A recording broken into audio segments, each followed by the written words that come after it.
Isu semasa kepimpinan dalam masyarakat berdasarkan teladan Rasulullah SAW. Elemen kepimpinan yang kita akan lihat yang pertama adalah daripada segi ketinggian akhlak, yang kedua ketahanan dan kesabaran, yang ketiga kemampuan menguasai diri. Yang pertama, ketinggian akhlak. Jika dilihat, sebelum baginda menerima wahyu yang pertama dan diangkat menjadi Rasulullah, nama Muhammad bin Abdullah sememangnya harum dan mulia dalam kalangan masyarakat Arab Mekah dan terkenal dengan ketinggian akhlak peribadi mulia sehingga baginda mendapat julukan gelaran Al-Amin kerana sifat amanah yang dimilikinya.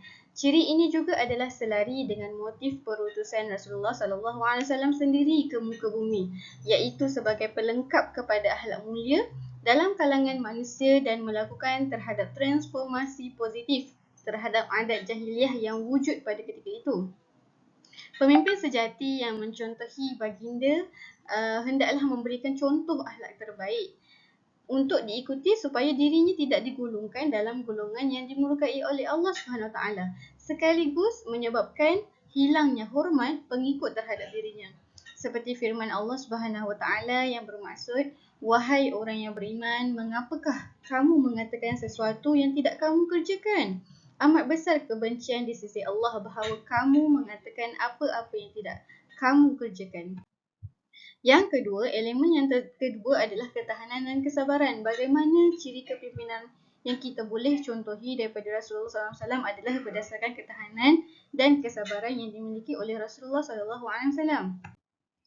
Meneliti kehidupan sebagai seorang pemimpin bukanlah sesuatu yang menyenangkan kerana beban tanggungjawab yang dipikul adalah amat berat. Maka dengan itu, Islam menganggap bahawa kesabaran adalah kualiti kepimpinan yang utama, harus diterapkan dalam diri pemimpin. Tanpa kesabaran, maka akan hancurlah kekuatan sesebuah organisasi dan hilanglah jati diri seorang pemimpin. Lihatlah kepada kehidupan Rasulullah SAW yang sentiasa didatangi ujian oleh Allah SWT. Bagi melihat tahap kesabaran baginda sebagai Rasulullah, iaitu utusan Allah SWT, pemimpin dan juga makhluk, ternyata kesabaran adalah kunci utama untuk menghasilkan kualiti kepimpinan apabila gerakan Islamiah yang bermula secara sulit akhirnya kepada kepimpinan kerajaan Islam yang hebat. Daripada penyebar Islam secara sembunyi, secara senyap-senyap, baginda dapat menyebarkan Islam secara meluas di serata negara. Elemen yang ketiga adalah kemampuan menguasai diri. Bagaimana ciri kepimpinan yang Nabi tonjolkan dalam masyarakat berdasarkan penguasaan diri oleh baginda sendiri. Ketinggian nilai kepimpinan Rasulullah juga dapat dilihat pada penguasaan diri atau self-control yang dizahirkan dalam kepimpinan baginda.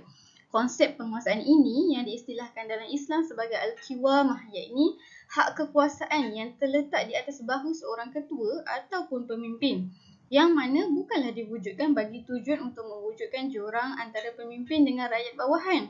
Jauh sekali untuk membezakan darjat sesama manusia. Akan tetapi ianya sebagai suatu bentuk amanah besar yang dipikul apabila seorang pemimpin itu akan bertanggungjawab sepenuhnya ke atas rakyatnya dan bakal dipersoal oleh Allah SWT tentang perilaku rakyat atau pengikutnya. Kemampuan mengawal nafsu dalam diri adalah nilai mahmudah dalam kepimpinan baginda yang wajar kita contohi. Semasa menyampaikan dakwah kepada kaum muslimin ataupun kafir, tutur kata yang diucapkan amatlah lembut dan mencairkan hati yang mendengar. Akan tetapi apabila tiba peringatan tentang ancaman azab Allah SWT terhadap golongan yang ingkar, yang mengkhianati amanahnya, maka akan merah padam wajahnya bagi menunjukkan bahawa ia bukan perkara yang boleh dipandang remeh. Jadi berdasarkan contoh yang Nabi tonjolkan, yang Nabi tunjukkan kepada diri kita apabila kita menghadapi sesuatu masyarakat, kita perlu menyesuaikan mengikut keadaan. Ada kala kita perlu bercakap secara lembut, ada kala kita perlu bercakap secara tona yang sedikit agak berbeza, bukanlah kasar tetapi sedikit agak berbeza, supaya ia dapat memberi kesan kepada audien, kepada orang yang mendengar, mengikut situasi yang berlaku ketika itu. Jadi itu sahaja daripada saya. Terima kasih. Assalamualaikum warahmatullahi wabarakatuh. Nama saya Nur Azizah binti Agus. Saya daripada kelas PAI 2.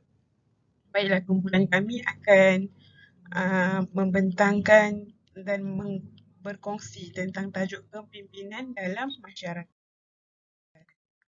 Okay. Jika kita lihat konsep kepimpinan dari perspektif Islam, kepimpinan dalam Islam berasaskan kepada amanah dan juga takwa.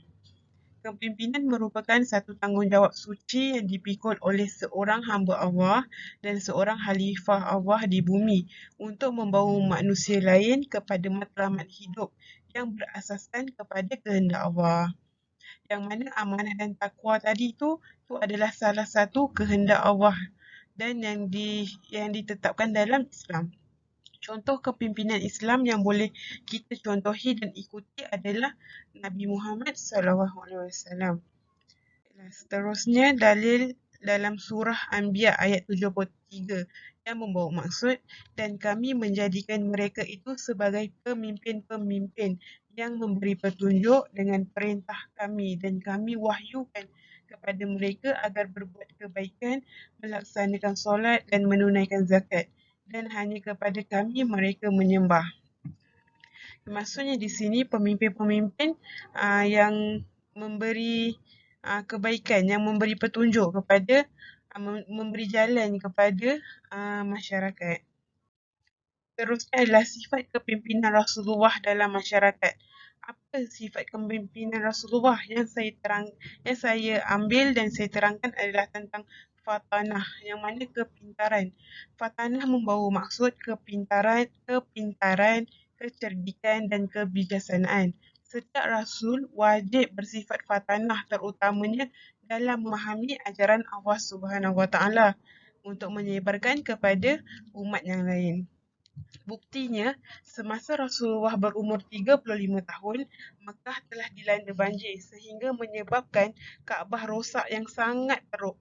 Dan dengan itu, orang Arab Quraisy mahu merobohkan dan membuat semula Kaabah tersebut. Apabila Kaabah telah siap dibina dengan bergotong royong dan apabila tiba masa mereka nak letakkan Hajar Aswad di sudut Kaabah, ketika ini kabilah Arab Quraisy bertelingkah dan bergaduh kerana menganggap kabilah masing-masing yang paling hebat, yang paling layak untuk meletakkan Hajar Aswad itu. Akhirnya Abu Umayyah bin Al-Mughirah Al-Makhzumi, iaitu salah seorang veteran di Mekah, memberikan pendapatnya. Wahai kaum, janganlah kamu bertelingkah, lantiklah hakim yang kamu tuju dengan hukumannya ataupun dengan cadangannya. Lalu mereka menjawab, kita serahkan urusan ini kepada orang yang awal-awal masuk ke sini. Orang itu adalah Rasulullah. Lalu Rasulullah pun telah membentangkan kain putih Rasulullah ataupun serbannya, lalu meletakkan batu tersebut di atas kain putih yang telah Rasulullah bentangkan. Akhirnya baginda meminta wakil daripada setiap kabilah, iaitu ada 4 kabilah, maknanya ada 4 orang yang wakil untuk memegang di setiap penjuru kain tersebut. Dan masalah tersebut selesai. Di sini dah menunjukkan bahawa sifat Rasulullah yang fatanah, iaitu bijak. Ini berkaitan dengan isu semasa kepimpinan dalam masyarakat yang mana berlaku di Malaysia, iaitu kebijaksanaan pemimpin dalam membantu masalah kemiskinan dalam. Yang pertama adalah mengambil kira tentang peningkatan paras garis kemiskinan 2021, iaitu PGK 2021. Yang mana kerajaan telah menjadikan kumpulan T20 sebahagiannya telah menjadi M40 dan sebahagian kumpulan M40 telah menjadi kumpulan B40. Itu kebijaksanaan yang telah dilakukan oleh pemimpin kita untuk membasmi kemiskinan yang berlaku di negara kita, terutamanya selepas berlakunya COVID-19. Ini kerana apabila T20 menjadi M40, contohnya mereka akan mendapat pelbagai ataupun lebih banyak keistimewaan seperti mana M40 dapat. Yang kedua adalah menyediakan ekosistem yang kondusif, yang mana membangunkan perusahaan mikro, kecil dan sederhana, iaitu PMKS. Dengan membangunkan perniagaan kecil ataupun perusahaan kecil akan membantu peniaga-peniaga kecil untuk berkembang dengan pesat. mempercepat penerima gunaan teknologi termaju dan pendigitalan. Maksudnya menerima gunaan teknologi yang terkini lah. Yang ketiga, menggalakkan pelaburan yang berkualiti. Sebagai contoh, memberi tumpuan kepada aktiviti berteknologi tinggi. Okay, itu sahaja daripada saya. Sekian, terima kasih. Bismillahirrahmanirrahim. Assalamualaikum warahmatullahi wabarakatuh. Nama saya Nur Aisyah binti Khairul Bashar dari kelas PAI 2. Hari ini saya akan kongsikan tentang tajuk kepimpinan dalam masyarakat, iaitu kod kursus PIMK 223D. Konsep kepimpinan merujuk kepada kemampuan mengambil peranan mempengaruhi orang lain ke arah kebaikan. Seseorang pemimpin perlu mempunyai personaliti yang mampu mempengaruhi orang lain serta bersedia ditegur atau dikritik oleh orang lain. Dalam konteks Islam, kekuatan keimanan dan keyakinan terhadap Allah Subhanahu Wa Taala adalah aspek penting, sekaligus menjadi satu kekuatan apabila diuji dengan pelbagai cabaran. Pemimpin yang baik tidak mudah berputus asa atau cepat mengalah kerana yakin Allah Subhanahu Wa Taala sentiasa bersamanya. Dalam firman Allah bermaksud, dan janganlah engkau mengikut apa yang engkau tidak mempunyai pengetahuan mengenainya. Sesungguhnya pendengaran dan penglihatan serta hati, semua anggota itu tetap akan ditanya mengenai apa yang dilakukannya. Dalam surah Al-Isra ayat 36. Sifat terpuji Rasulullah ada 4, iaitu sidik, benar. Yang kedua, amanah, iaitu jujur. Yang ketiga, tabligh, iaitu menyampaikan. Dan yang terakhir, yang keempat, fatonah, iaitu bijaksana. Saya mengambil sifat terpuji Rasulullah, iaitu tabligh, untuk tajuk kepimpinan masyarakat ni. Maksud tabligh ialah menyampaikan. Ia juga merupakan salah satu sifat wajib para Nabi SAW. Mereka menyampaikan wahyu yang diterima daripada Allah dan sampaikan kepada umat. Nabi Muhammad SAW gigih berdakwah menyampaikan ajaran Islam walaupun menerima tentangan hebat kaum musyrikin. Dalil membuktikan Rasulullah bersifat tabligh dalam surah Al-Jin ayat 28 yang bermaksud agar dia mengetahui bahawa Rasulullah itu sungguh telah menyampaikan risalah Tuhannya, sedang iaitu ilmunya meliputi apa yang ada pada mereka dan dia menghitung segala sesuatu satu persatu.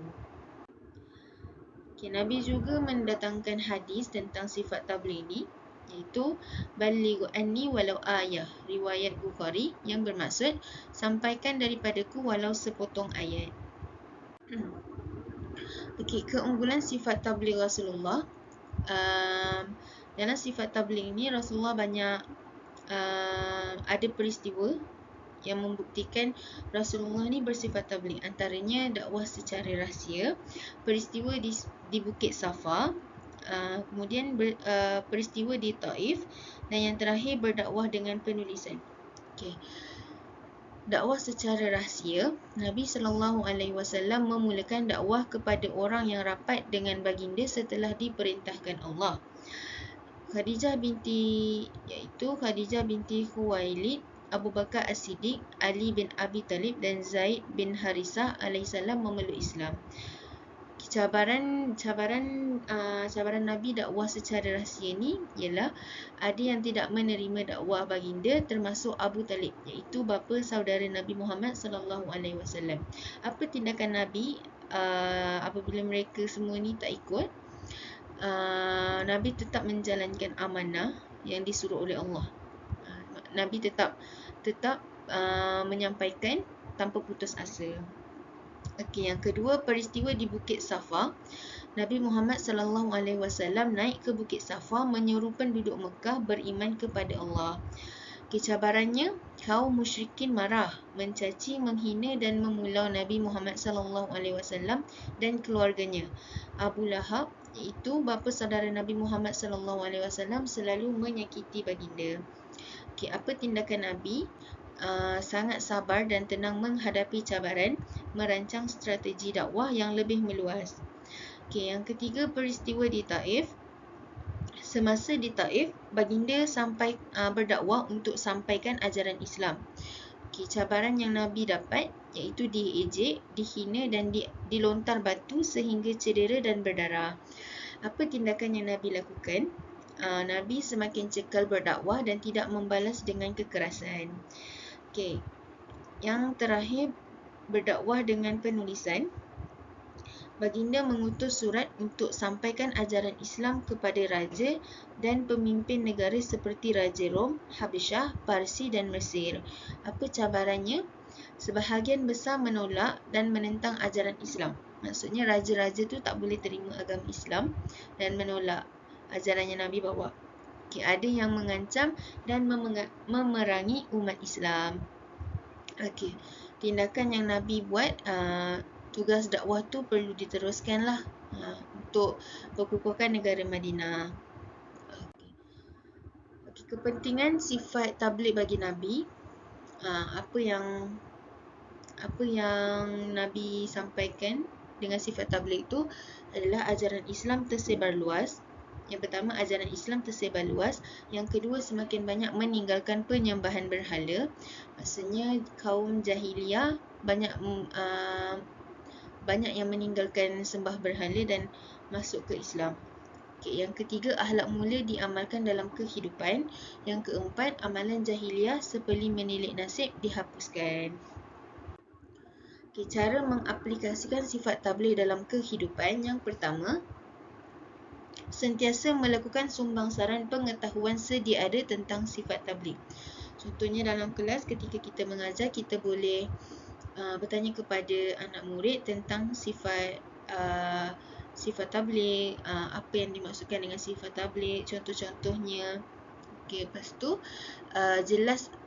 jelaskan erti hadis Nabi dengan memberikan contoh tindakan yang boleh dilakukan. Yang ketiga, berkongsi contoh cerita Nabi Muhammad SAW yang membuktikan keunggulan sifat tabligh. Yang keempat, menjelaskan tentang kisah Nabi Muhammad SAW secara terperinci kepada murid. Yang kelima, menyenaraikan akhlak terpuji Nabi Muhammad SAW daripada dakwah secara rahsia, peristiwa di Bukit Safa, peristiwa di Taif dan juga berdakwah dengan penulisan. Seterusnya berbincang akan cara mengaplikasikan sifat tabligh dalam kehidupan. Seterusnya, jelaskan setiap kebaikan dan cabaran yang boleh diatasi dengan tindakan yang bersesuaian.